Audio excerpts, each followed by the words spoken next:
कैसे हैं आप लोग। उम्मीद करता हूँ आप लोग स्वस्थ होंगे, अच्छे होंगे। मैं श्रेयांश शर्मा स्वागत करता हूँ आपका हमारे YouTube channel science with Sharma ji पर।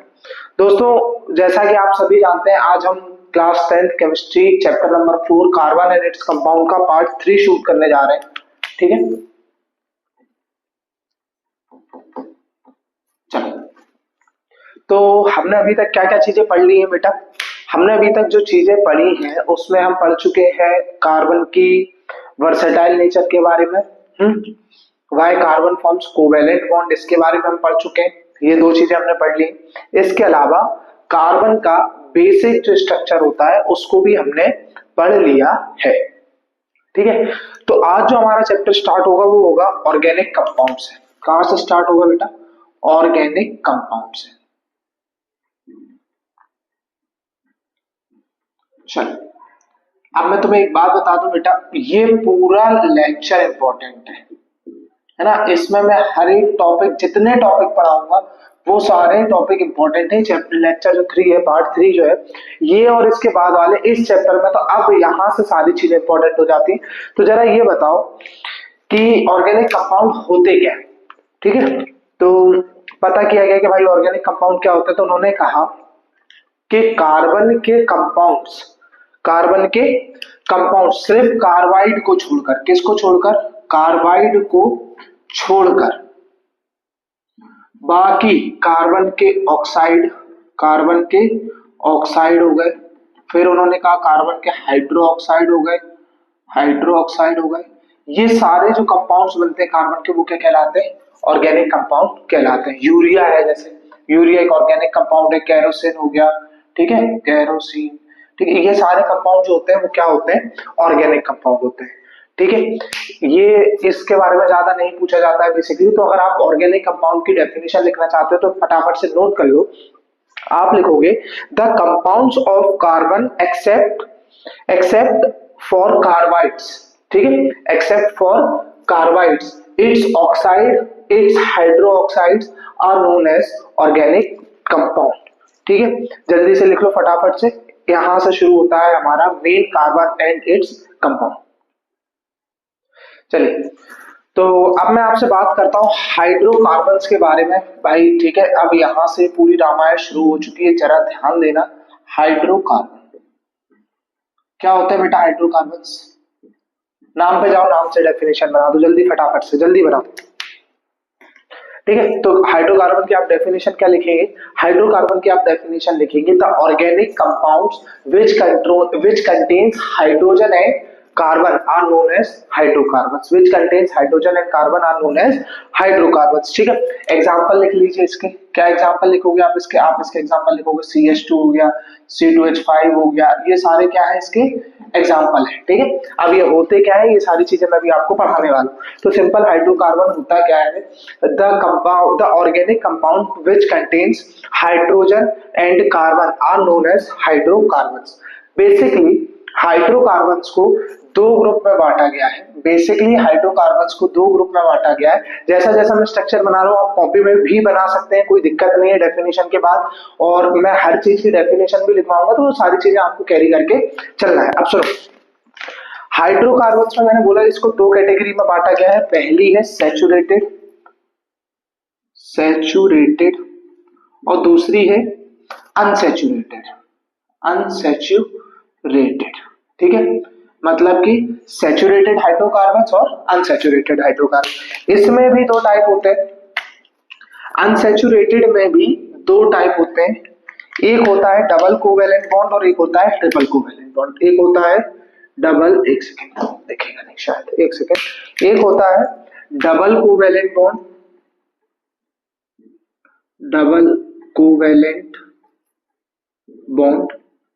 और एक होता है ट्रिपल कोवेलेंट बॉन्ड।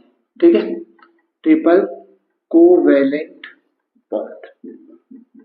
ठीक है, अब सुनो, ऐसे हाइड्रोकार्बन्स जो सिंगल कोवेलेंट बॉन्ड से जुड़े होते हैं, ऐसे हाइड्रोकार्बन जो सिंगल कोवेलेंट बॉन्ड से जुड़े होते हैं वो कहलाते हैं सैचुरेटेड हाइड्रोकार्बन्स। क्या कहलाते हैं वो? Saturated hydrocarbons. ठीक है, इनका जो क्या कहते हैं, ये आपने बता दिया, जैसे एक कार्बन है ये सिंगल ऐसे जुड़े होंगे तो ये क्या कहलाएंगे? सैचुरेटेड हाइड्रोकार्बन्स कहलाएंगे। ठीक है, इनकी फैमिली को जो नाम दिया गया है वो इनका नाम है एल्केन्स। क्या नाम है बेटा इनका? ALKANES, एल्केन्स है ये। ठीक है, बेसिकली ऐसे हाइड्रोकार्बन्स या सॉरी ऐसे कार्बन बॉन्डिंग या ऐसी कार्बन लिंक जिसमें कार्बन कार्बन के बीच में यहाँ पर कैसा बॉन्ड हो? डबल बॉन्ड हो, उन्हें क्या कहा जाता है? उन्हें कहा जाता है अनसैचुरेटेड हाइड्रोकार्बन्स, जिसमें कि इनकी फैमिली का नाम आता है, ये क्या बेटा? ये एल्केन्स हो गया, तो इनकी फैमिली आती है एल्केन्स। क्या नाम आता है इनकी फैमिली का? एल्केन्स। और ऐसा बॉन्ड जिसमें 3 ट्रिपल बॉन्ड कार्बन कार्बन के बीच में क्या प्रेजेंट हो बेटा? ट्रिपल बॉन्ड प्रेजेंट हो, तो इनकी फैमिली का नाम आता है अल्काइंस। ठीक है, एल्काइंस। देखो मैं बड़ा बड़ा लिख रहा हूं ताकि आपको दिखता चले। ठीक है, बेसिकली मैंने आपको क्या बताया, मैंने क्या बोला? हाइड्रोकार्बन्स के 2 टाइप होते हैं, पहला सैचुरेटेड, दूसरा अनसैचुरेटेड। ठीक है, उसके बाद मैंने आपको क्या बताया? उसके बाद मैंने आपको बताया है कि single covalent bond, double covalent bond, triple covalent bond हो गया। सिंगल कोवेलेंट बॉन्ड वालों को अल्केन्स कहते हैं, डबल कोवेलेंट बॉन्ड वालों को अल्कीन्स कहते हैं, और ट्रिपल कोवेलेंट वालों को अल्काइंस कहते हैं। ये बहुत इंपॉर्टेंट चीजें हैं। जिनमें सिंगल कोवेलेंट बॉन्ड है वो एल्कीन्स एल्केन्स हो गए, जिनमें सिंगल कोवेलेंट बॉन्ड है वो अल्केन्स, ANES। ठीक है, डबल कोवेलेंट बॉन्ड वाले में ENES और ट्रिपल कोवेलेंट बॉन्ड वाले में YNES। ठीक है, इनका बेटा एक जनरल फॉर्मूला होता है कि सीरीज कैसे बनेगी। जनरल फॉर्मूला क्या होता है बेटा? इनका जनरल फॉर्मूला होता है। तो क्या होता है इनका जनरल फॉर्मूला? मैं आपको बता देता हूं। एल्केन्स का जनरल फॉर्मूला होता है CnH2n+2। क्या होता है? CnH2n+2। ठीक है, बेसिकली GF में लिख दे रहा हूं। GF बेटा गर्लफ्रेंड नहीं है तुम्हारी, जनरल फॉर्मूला है एल्कीन्स का। एल्कीन्स का जनरल फॉर्मूला क्या हो जाता है? CnH2n। ठीक है, और इनकी जो गर्लफ्रेंड बनेगी वो कौन बनेगी? इनका जो जनरल फॉर्मूला बनेगा वो बनेगा CnH2n-2, where n is equals to number of carbon, where n is equals to number of carbon। फटाफट से बना लो, फिर इसके बाद का समझाता हूं मैं आपको। चलो बेटा, उम्मीद कर ली होगी आप लोगों ने बना लिया है। ठीक है, अब सुनो, मैं बेसिकली आपसे कहना क्या चाह रहा हूँ, मेरी चीजें यहाँ पर है कि हाइड्रोकार्बन्स में आपने पढ़ लिया क्या होते हैं। हाइड्रोजन और कार्बन की जो एक ऑर्गेनिक कंपाउंड बनता है उसे हाइड्रोकार्बन कहते हैं। ठीक है, what are saturated hydrocarbons? The hydrocarbons which are linked by single covalent bond, या फिर आप दूसरी डेफिनेशन ऐसे कर सकते हैं, when in a carbon chain 2 carbon atoms are attached with a single covalent bond, then those hydrocarbons are known as saturated hydrocarbons. They are also known alkenes। बेटा इनका एक और नाम होता है पैराफिन्स। क्या नाम होता है इनका? Paraffins, PARAFFINS, paraffins. ठीक है, और एल्कीन्स का एक नाम होता है ओलेफिन्स, OLEFINS। ठीक है, डबल एफ आता है शायद, पता नहीं, मुझे नहीं पता। ठीक है, तो ओलेफिन्स और क्या कहते हैं, पैराफिन्स और ओलेफिन्स हो गया, पैराफिन्स और ओलेफिन्स हो गया। ठीक है, और क्या देखा आपने? जनरल फॉर्मूला देखा, CnH2n+2 एल्केन्स का होता है, CnH2n एल्कीन का होता है, और CnH2n-2 होता है एल्काइंस का। किसका होता है? एल्काइंस का। अब सुनो, अगर मैं एक चेन बनाता हूं जिसमें 3 कार्बन एटम लेता हूं, मैं कितने कार्बन एटम लेता हूं बेटा? 3। ठीक है, तो मैं इनके एग्जाम्पल लिख रहा हूं कि कार्बन अगर 3 है, 1 2 3, यहां पर भी कार्बन 3 है, 1 2 3, और यहां पर भी कार्बन 3 है, 1 2 3। अब सुनना, एल्केन्स है तो कितना बॉन्ड लगेगा? Single bond. देखो सिंगल बॉन्ड लगा हुआ है। ठीक है, वेल एंड गुड। अच्छा, कार्बन की वैल्यू 3 आई है, एन की वैल्यू 3 आई है। एग्जांपल ले लेता हूं, सी की वैल्यू अगर 3, सॉरी एन की वैल्यू अगर 3 है, एन की वैल्यू अगर 3 है तो C3H2 3 6 + 2 8, यही होगा। तो मेरे को इसमें 1 2 3, 1 2 और यहां पर 1 और 2। ठीक है, मैं यहां पे लिख देता हूं फॉर्मूला, ये हो गया C3H8। अब सुनो, कार्बन की टोटल 4 वैलेंसी होती है, एक से यहाँ लिंक है, ये वाला यहाँ लिंक है, तो मतलब इसके अगल बगल की 3 वैलेंसी खाली रहेंगी, तो यहाँ पर हम किसको जोड़ेंगे, हाइड्रोजन हाइड्रोजन हाइड्रोजन, इधर भी यहाँ भी और यहाँ भी। ठीक है, अब जब 3 कार्बन आते हैं तो उसका नाम बन जाता है प्रोपेन। क्या बन जाता है इसका नाम, प्रोपेन। तो ये किसका स्ट्रक्चर है, प्रोपेन का, और इसका फॉर्मूला होता है C3H8। ठीक है, अब सुनना बेटा, यहाँ पे मैंने क्या कहा, ये तो आपने ठीक है एल्केन्स का समझ लिया। अगर मैं एल्कीन में बात करता हूं तो N की वैल्यू 3 है, तो C3 हो गया H3 2 6, मतलब 1 2 3 4 5 और 6। अब आप कहोगे कि भैया ये 6 ही क्यों लगाया आपने, आप चाहते तो आप ज्यादा भी लगा सकते थे। बेटा मैं बिल्कुल जानता हूं कि मैं चाहता तो मैं ज्यादा भी लगा सकता था, ठीक है, लेकिन एल्कीन्स के जनरल फॉर्मूले ने क्या कहा कि Cl H2n इनका जनरल फॉर्मूला होता है, और एक मिनिमम 2 कार्बन के बीच में तो डबल बॉन्ड होना ही चाहिए। तो मैंने कहा हाँ भाई होना चाहिए, तो इन दोनों कार्बन के बीच में मैंने जो बॉन्ड लगा दिया वो लगा दिया डबल बॉन्ड। अब सुनो, 2 3 और 4 इसकी वैलेंसी फुलफिल हो गई, 2 और 1 3 और 1 4 इसकी वैलेंसी फुलफिल हो गई, मतलब ये वाला हाइड्रोजन मुझे यहां से हटाना पड़ेगा। अब इसकी वैलेंसी देखता हूं, 1 2 3, तो एक हाइड्रोजन मुझे यहाँ पर ऐड करना पड़ेगा। अब आप कार्बन गिन लो कितने हैं, 1 2 3 कार्बन है, और हाइड्रोजन कितने हैं, 1 2 3 4 5 और 6 हाइड्रोजन। ठीक है, तो इसका नाम बनता है बेटा ईन। जैसे यहाँ पे आपने ईन लगाया एल्कीन, तो प्रोपेन, यहाँ पे आप क्या लगाओगे, ईन लगाओगे, इसका नाम बनेगा प्रोपेन। बेटा पॉपिन्स नहीं है ना, पॉपिन्स टॉफी होती है अलग। ठीक है, तो इसका नाम बन जाएगा C3H6, दैट इज प्रोपीन। अब मैं बात करता हूं प्रोपाइन की, किसकी बात करूंगा बेटा, अब मैं प्रोपाइन की। उम्मीद करता हूं मैं आपको वहां तक दिख रहा होगा। देखो ट्रिपल बॉन्ड लगा दो, तो हाँ सर ये लग गया ट्रिपल, मैं हाँ ये लग गया ट्रिपल बॉन्ड। अब सुनो, कार्बन की टोटल वैलेंसी 4, 1 2 3 फुलफिल है, मतलब यहाँ पे सिर्फ एक हाइड्रोजन अटैच होगा। 1 2 3 और 1 ये 4, ये वाले कार्बन की सारी वैलेंसी फुलफिल है, इस पे अब कोई हाइड्रोजन नहीं लगेगा, इसकी सिर्फ एक वैलेंसी फुलफिल है, तो मतलब यहाँ पर 3 हाइड्रोजन आ जाएंगे। और CnH2n-2 से भी यही फॉर्मूला बनता है, C3 3 2 6 -2 मतलब H4, और ये नाम होता है प्रोपाइन। क्या नाम होता है बेटा इसका, प्रोपाइन। तो जो ट्रिपल बॉन्ड से बनेगा उनके लास्ट में सफिक्स आइन ऐड होगा, जो डबल बॉन्ड से लगेगा उनके लास्ट में सफिक्स इन ऐड होगा, और जो सिंगल बॉन्ड से बनेंगे उनके लास्ट में सफिक्स ऐड होगा इन। अब ये प्रॉप कैसे आया ये मैं आपको भी समझा रहा हूं, फटाफट से इसे नोट कर लीजिए।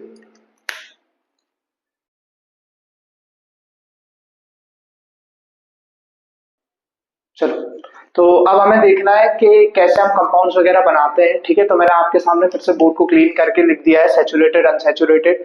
एल्केन्स मतलब जिनमें सिंगल कोवेलेंट बॉन्ड कार्बन के बीच में होता है, एल्केन्स मतलब जिनमें डबल कोवेलेंट बॉन्ड होता है, और अल्काइंस मतलब जिनमें 2 कार्बन के बीच में ट्रिपल बॉन्ड होता है। ठीक है, अब मैंने साइड में एक सीरीज देख रखी है जिसमें मैंने लिखा कि अगर एक कार्बन है तो जो प्रीफिक्स लगेगा, क्या लगेगा बेटा, जो प्रीफिक्स लगेगा वो लगेगा मीथ। अगर 2 कार्बन है तो जो प्रीफिक्स लगेगा वो लगेगा ईथ। अब देखो इनकी स्पेलिंग है वगैरह, ईथ में ई पीछे लगता है नहीं लगता है, ये सारी चीजों पर मैं ज्यादा ध्यान नहीं दे रहा हूं। मैं आपको सिर्फ क्या बता रहा हूं कि इन चीजों में कैसे हम किसी भी सीरीज का नाम वगैरह डिसाइड करते हैं, तो उसमें हमें प्रीफिक्स कैसे लगाना है। बेसिकली पूरा मैं IUPAC में फिर से पढ़ाऊंगा, लेकिन मैं अभी आपको जनरल आइडिया दे रहा हूं कि अगर एक कार्बन है तो प्रीफिक्स लगेगा मीथ, 2 कार्बन है तो प्रीफिक्स लगेगा ईथ, 3 कार्बन है तो प्रीफिक्स लगेगा प्रॉप, 4 कार्बन है तो ब्यूट, और 5 कार्बन है तो पेंट। अब सुनो कैसे, जैसे मान लो इनका जनरल फॉर्मूला होता है CnH2n+2। ठीक है, इनका जनरल फॉर्मूला होता है CnH2n, और इनका जनरल फॉर्मूला होता है CnH2n-2। ठीक है, तो अभी मैंने आपको एक एग्जांपल बताया, अब मैं आपको एग्जांपल बताता हूं 4 वाला। ठीक है, तो अगर मैं 4 कार्बन की एक चेन बना देता हूं, 3 1 2 3 4 4 सॉरी, ठीक है, कितने कार्बन है बेटा यहाँ, 4।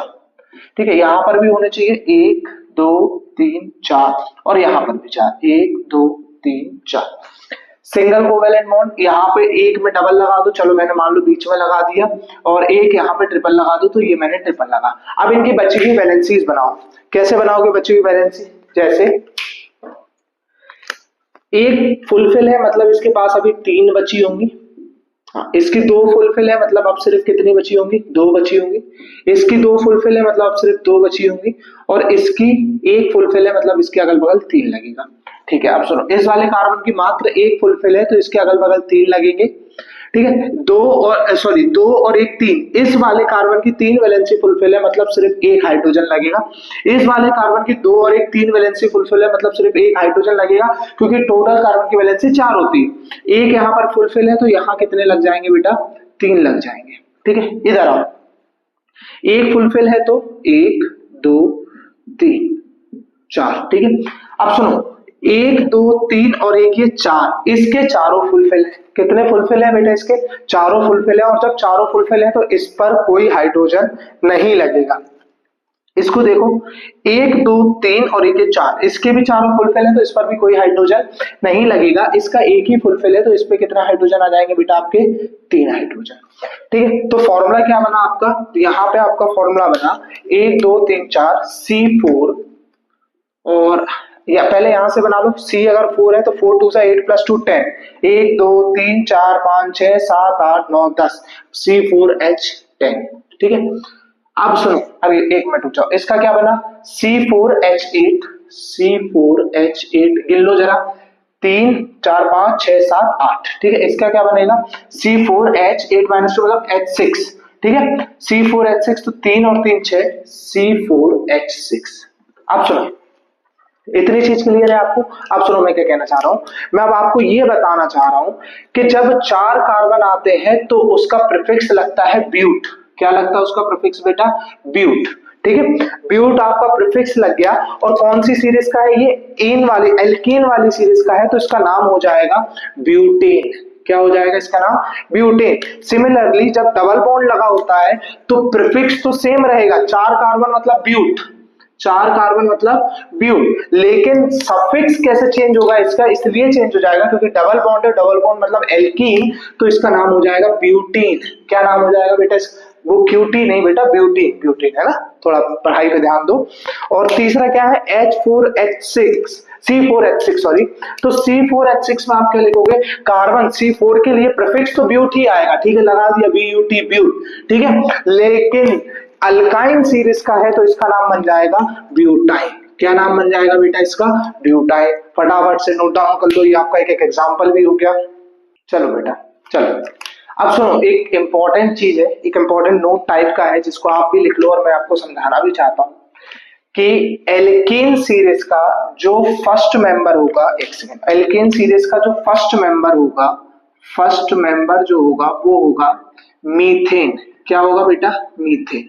मीथेन मतलब एक कार्बन, मीथेन मतलब एक कार्बन। ठीक है, तो एक कार्बन कैसे बनाओगे इसका स्ट्रक्चर, इसका स्ट्रक्चर बनता है एक कार्बन और इसके अगल बगल 4 हाइड्रोजन। ये किसका स्ट्रक्चर है बेटा, मीथेन का, और इसका फॉर्मूला हो जाता है CH4। क्या फॉर्मूला हो जाता है इसका, CH4।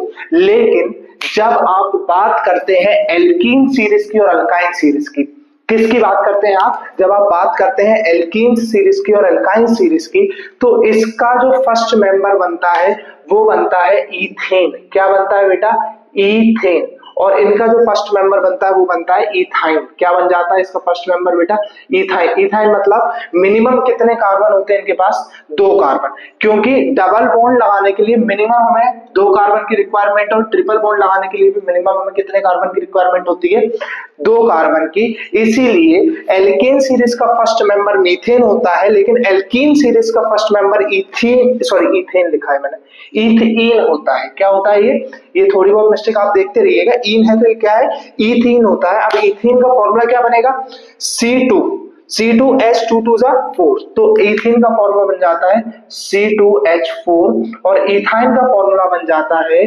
C2H2। इथाइन का स्ट्रक्चर कैसा बनेगा, इथाइन का स्ट्रक्चर बनेगा ऐसा कि 2 कार्बन के बीच में लगा दिया ट्रिपल बॉन्ड, तो दोनों की वैलेंसी सिर्फ 3 3, दोनों की फिलफिल हो गई तो एक एक बची, तो ये बन जाता है C2H2। ठीक है, तो यहां तक की सारी चीजें मैं उम्मीद करता हूं कि आज का लेक्चर आपको बहुत अच्छे से समझ में आया होगा। मैंने पूरी कोशिश की आपको प्रॉपर नॉलेज डिलीवर करने की। ठीक है दोस्तों, बाकी बने रहिए हमारे साथ, हम ऐसे ही अगला वीडियो, फिर इसके बाद अभी 2 3 वीडियो, 4 वीडियो, जितने मैं बड़े बड़े लेक्चर्स दे सकता हूं मैं देकर इस चैप्टर को बहुत ज्यादा डीप में पढ़ाने के बाद ही फिनिश करूंगा, क्योंकि बहुत इंपॉर्टेंट चैप्टर। मैं आपको एक सेकंड देखो,